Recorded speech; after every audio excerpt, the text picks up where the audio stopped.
Sejam bem-vindos vocês. Estamos aqui no portal da Engenharia Mecânica. Como sempre, eu sou o Severiano. Vamos dar andamento no nosso trabalho aqui de veículos elétricos e híbridos. Nós estamos aqui na parte dos componentes e sistemas dos veículos elétricos, o nosso capítulo 3. Nós já falamos dos motores elétricos, estamos falando dos motores de combustão interna, tá? Dentro desses motores nós estamos falando dos componentes principais e vamos iniciar esse vídeo falando de uma pendência que ficou sobre o eixo de comando de válvulas, tá? Antes de continuar, porém, eu peço a você que está nos assistindo que se inscreva no canal, deixe seu gostei ou seu não gostei, não tem problema, tá?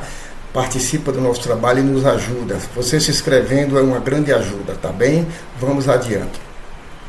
Essa última parte aqui sobre a sincronização dos eixos sobre os eixos de comando de válvula é uma parte mais informativa e assim bem conceitual, né? Nós vamos concluir sobre essa sincronização falando exatamente da tecnologia que é a temporização de válvulas variáveis, né? Porque a sincronização das válvulas existe, mas ela é fixa, ela não varia durante a operação do motor, tá? E isso não é bom, tá? Então essa tecnologia, que é a temporização de válvula variável, ela ajusta a sincronização do eixo de comando e motor de combustão interna. Isso aí otimiza o desempenho do motor em diferentes condições de operação, né?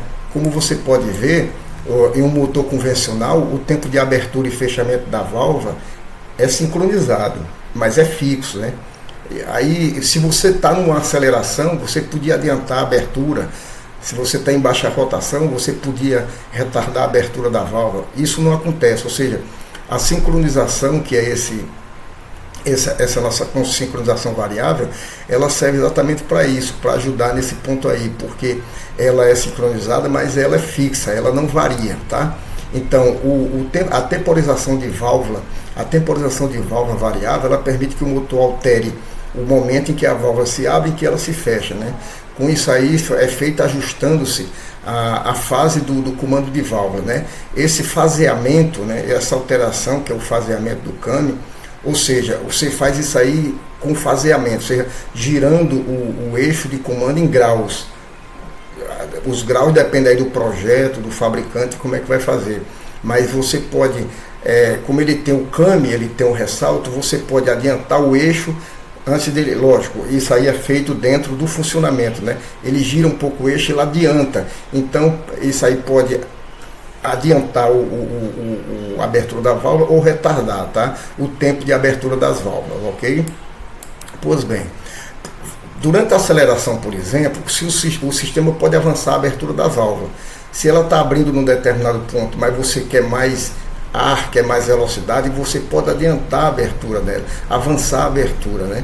Aí você faz com isso o quê? É uma melhor resposta ao motor, aumentando a potência. Você entra mais ar antes do tempo, você adianta mais o ar, tá?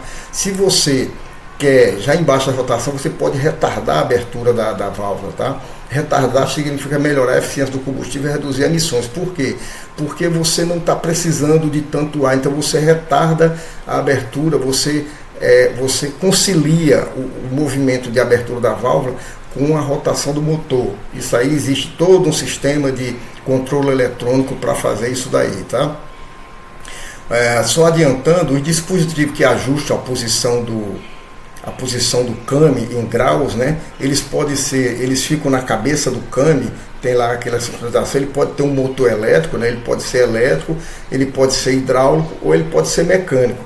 Só para adiantar, para fechar essa parte aí, essa informação é que ele pode ser dessas três formas: mecânico, elétrico ou hidráulico, tá? Para fazer essa sincronização, fazendo esse giro em graus do eixo de comando de válvula, tá?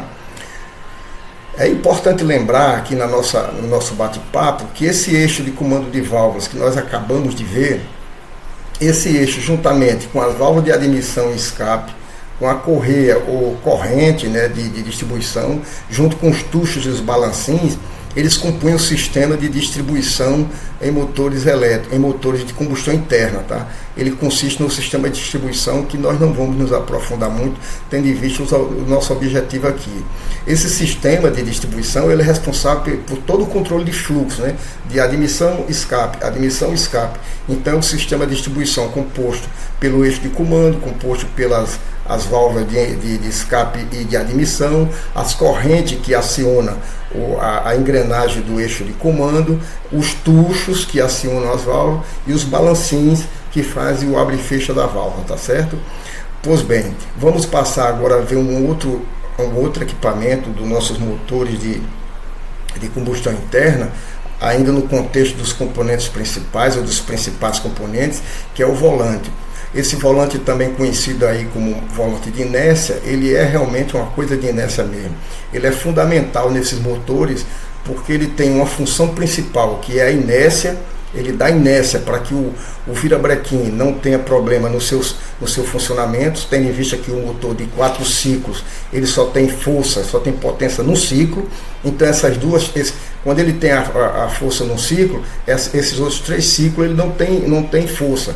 Então seria o que é a exaustão, a admissão e uma nova compressão. Então esse volante, ele tem a principal função, que é essa parte de inércia que nós vamos mostrar. Aqui está um desenho do rapaz, né, que é o volante com seus dentes de engrenamento, né?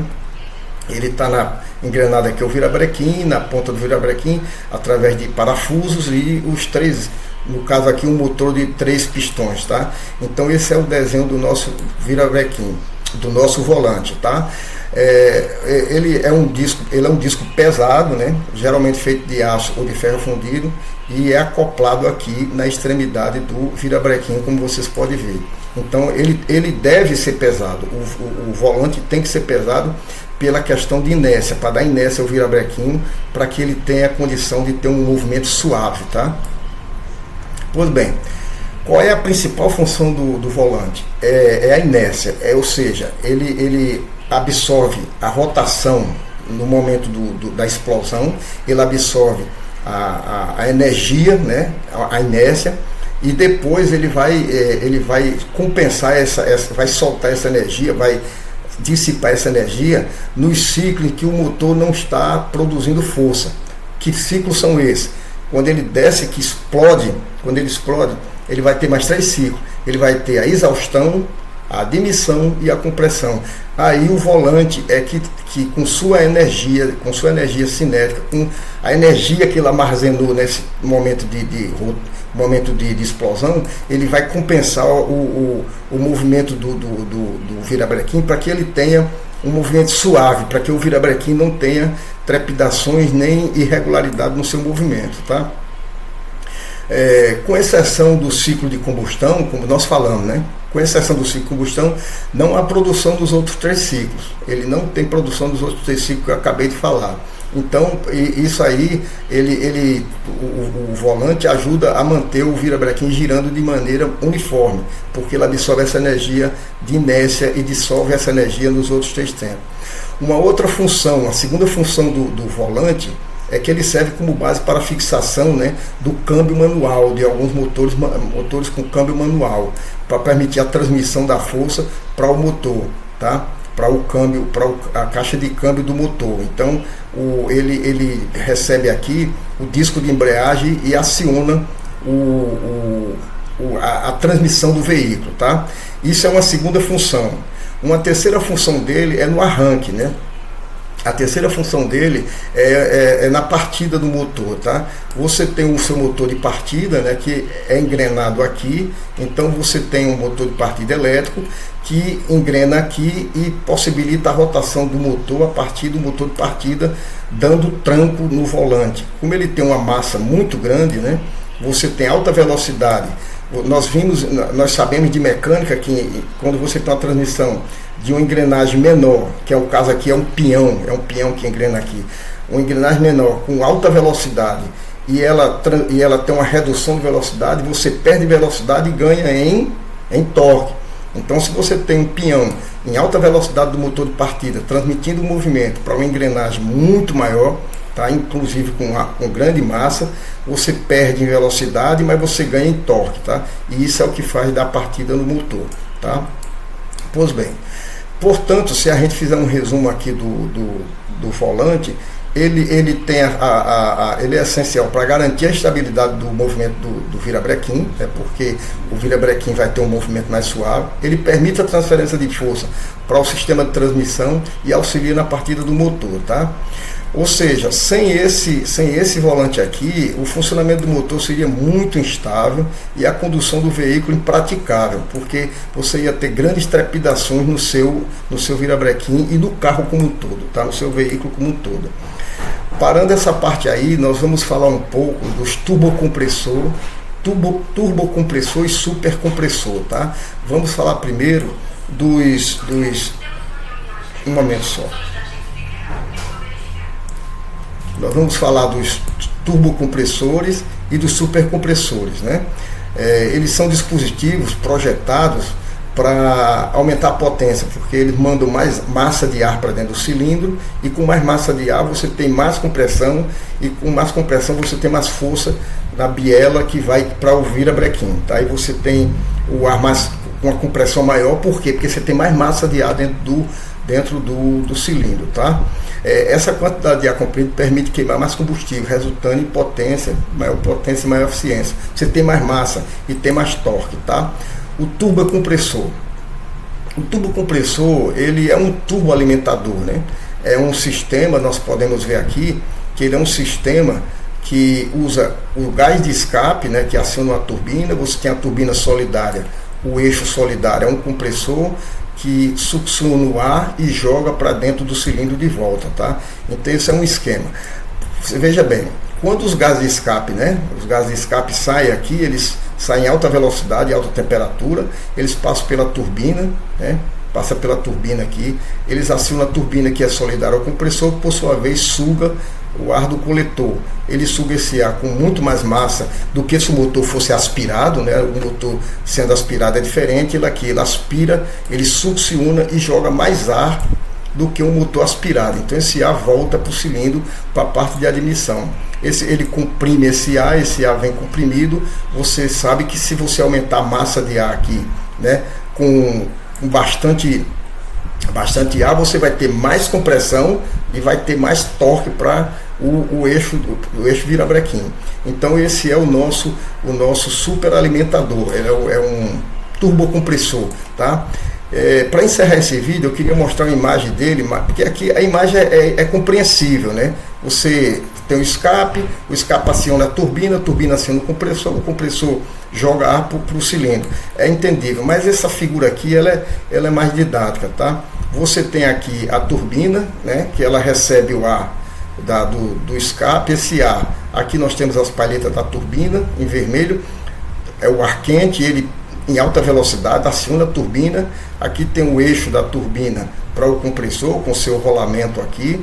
Aqui você tem as palhetas do compressor, o ar sendo sugado, né? O ar é sugado, centrifugado em alta velocidade também e jogado para sucção do compressor, tá bem?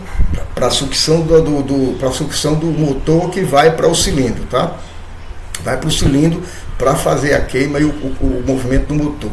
Pois bem, pessoal, nós terminamos esse vídeo aqui. No próximo vídeo a gente vai continuar falando dos supercompressores, tá? No próximo vídeo a gente vai falar dos supercompressores, para terminar essa parte de componentes de alimentação, na parte dos componentes de alimentação do sistema de ar do motor, tá? Eu espero que você esteja conosco no próximo vídeo. Lhe agradeço se você ficou até aqui. Um abraço para vocês. Se inscreva no canal, não deixe de deixar seu like, tá? É muito importante para a gente. Um grande abraço e até o próximo vídeo. Tchau!